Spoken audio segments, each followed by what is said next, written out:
श्री सद्गुरु देवाय नमः। भाइयों बहनों, जो भक्त सच्चे होते हैं, जिनके मन में द्वैत नहीं होता, केवल वही भगवान के दरबार के भिखारी बन सकते हैं। हर कोई नहीं, बाकी तो केवल आडंबर करते हैं भक्ति के नाम पर।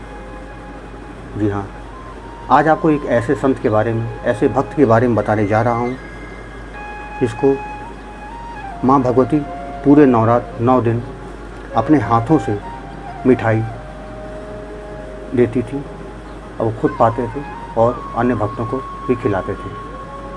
ये जानने के लिए, उनकी कथा पूरी जानने के लिए आपको इस वीडियो को आखिर तक अवश्य देखना होगा।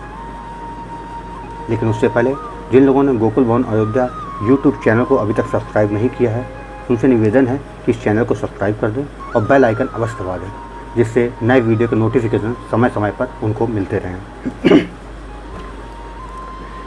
भक्त भगवान चरतावली में परमहंस राम मंगल दास जी महाराज बाबा राम शरण दास के बारे में कुछ बताते हैं। 22 साल की उम्र में बाबा वृंदावन गए। वहाँ भगवान ने उनकी खूब परीक्षा की। अपने हाथ ही भोजन बनाते थे। सब बर्तन सामान बेच खाए, खुश ना रहा। आधी रात में गले में ठाकुर जी को बांधकर जमुना जी में गले तक पानी में पहुँचे। तब जमुना जी ने एक बुढ़िया के रूप में वहाँ प्रकट हुई और आई। जल गांठ भर कर रह गया। एक हांडी जिसमें 2 या 2.5 सेर जमाया हुआ दही था वो दिया। कहा, बच्चा ये लो और यहाँ से लौट जाओ। बाबा ने वही किया, दही को हाथ में लिया और वहाँ से लौट आए। एक बूढ़े ब्रह्मचारी का मंदिर था, फाटक बंद था। आवाज़ दिया तो ब्रह्मचारी बाबा बोले, कहा जमुना जी से भेंट हो गई? और उन्होंने फाटक खोल दिया। तब उन्होंने सारा हाल बताया। वहाँ कई और साधु थे, सब सो रहे थे। बाबा ने सबको जगाया और दही दिया। बूढ़े ब्रह्मचारी ने तब इनसे कहा, तुम भी पाओ। तो बाबा ने कहा, पहले आप पावें, उसके बाद ही हम पावेंगे। बाबा ने फिर पाया और इनको भी दिया। सब मूर्ति पाकर छक गए। वो दही बहुत महकता था। हांडी धोकर बूढ़े ब्रह्मचारी ने उसे रख लिया। ये रात में वहीं रहे। सुबह स्नान करके नेम किया। कहीं के राजा ने रामायण की सभा की। किसी चौपाई का अर्थ पूछा, कोई ना बता पाया। ये भी देखने गए थे। सब भगवान की दया से बता दिया। राजा बहुत खुश हुआ, चरण छुआ, हाल पूछा। इन्होंने सब बता दिया। राजा ने फिर बर्तन, कपड़ा और उनके चारों धाम के आने जाने का इंतजाम कर दिया। बाबा चारों धाम घूमे। सब जगह दिव्य दर्शन हुए। फिर अमरकंटक गए। लौटने पर वो रास्ता भूल गए। करीब जंगल था, वहाँ गए तो देखा कि एक संत पलथी मारे, आंख बंद करे, काले काले बैठे हैं। ये आसन धरकर दंडवत किए। तब वे आंखें खोले और हाथ का इशारा किया। वो वहाँ गए। एक कुंड था, उसमें निर्मल जल भरा हुआ था। लोटा लेकर जल लिया, डोल डाल गए, स्नान किया, अपना नेम किया। भगवान का चरणोदक प्रसाद संत के पास ले गए। उन्होंने मुंह खोल दिया। तब चरणोदक मुंह में छोड़ दिया, प्रसाद भी छोड़ दिया। फिर देखा कि चौका लगा है, चूल्हा धरा है, कढ़ाई में घी धरा है, पूरी बेली धरी है, चूल्हे में आग धरी है, लकड़ी धरी हुई है, साग धरा है। बाबा ने इशारा किया। सब बनाया, भोग लगाया और खाना बना के उस संत के पास ले गए। वो फिर मुंह फैला दिए। 5 कौर खवा के उनको जल पिला दिया। फिर भोजन किया। बर्तन धोने का विचार किया तो बाबा ने हाथ से, यानी संत ने हाथ से हिला के मना कर दिया। कुछ सहन किए, उठे, देखा कि बर्तन, चूल्हा सब गायब है। फिर शाम को ठाकुर जी की आरती की, बाबा को प्रसाद दिया। बाबा ने फिर यानी संत ने फिर मुँह खोल दिया।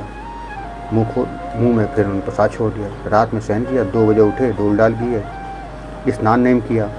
सुबह शालिग्राम को स्नान करा के प्रसाद चरणोदक दिया। फिर सब सामान प्रकट हो गया। फिर बना कर भोग लगा के बाबा के पास गए। 5 कर खवा के जल पिला दिया। फिर आप पाया।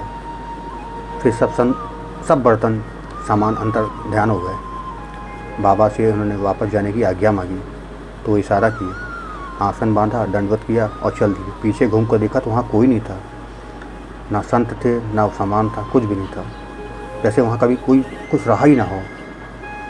इन्होंने भगवान की आज्ञा मान कर वहाँ दंडवत किया दोबारा और फिर अपने रास्ते पे चल दिए। वापस आके अपनी कुटी पर आए, फिर पाटन भगवती के दर्शन को गए। नवरात्रि के एक दिन पहले सुबह भगवती को दुर्गा पाठ सुनाया।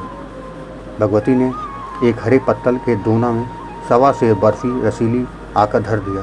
8 पाठ पूरा हुआ, भोग लगाया, सब पंडितों को दिया, तब आपने भी थोड़ा पाया। 9 दिन बराबर भगवती एक दोने में दोनों मिठाई रख देती थी, भोग लगाकर सबको देते और पाते थे।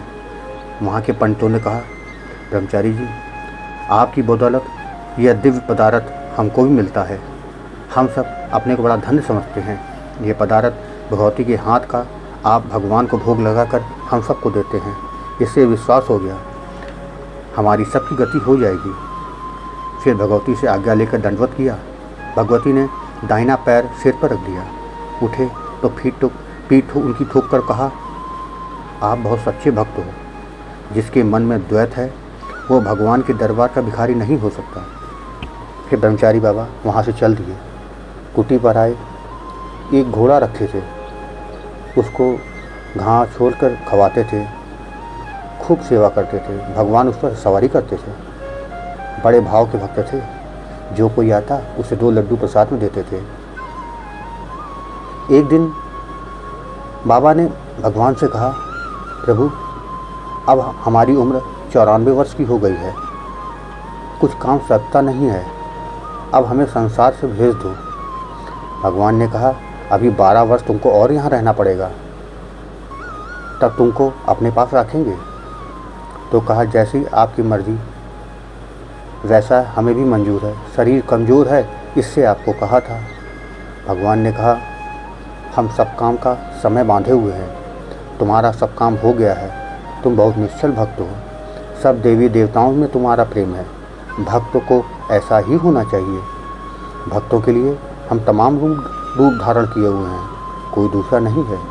जीव की गति उसके भाव और विश्वास से होती है। फिर भगवान सिर पर हाथ रख के अंतर्ध्यान हो गए। 12 वर्ष बाद जब समय आया तो विमान आ गया, तमाम देवी देवता आ गए और बाबा राम शरणदास जी को अपने साथ ले गए। धन्य है नर शरीर, इसी से गति होती है। ऐसे ऐसे भक्त संसार में हुए हैं और हमेशा होते जाएंगे। ये कर्म भूमि है, यहाँ की कमाई शुभ से गति होती है और अशुभ कमाई से नरक होता है। भाई बहनों, आपको ये कथा कैसी लगी कमेंट बॉक्स में ज़रूर बताइएगा और हाँ, वीडियो को शेयर करना ना भूलिएगा। धन्यवाद।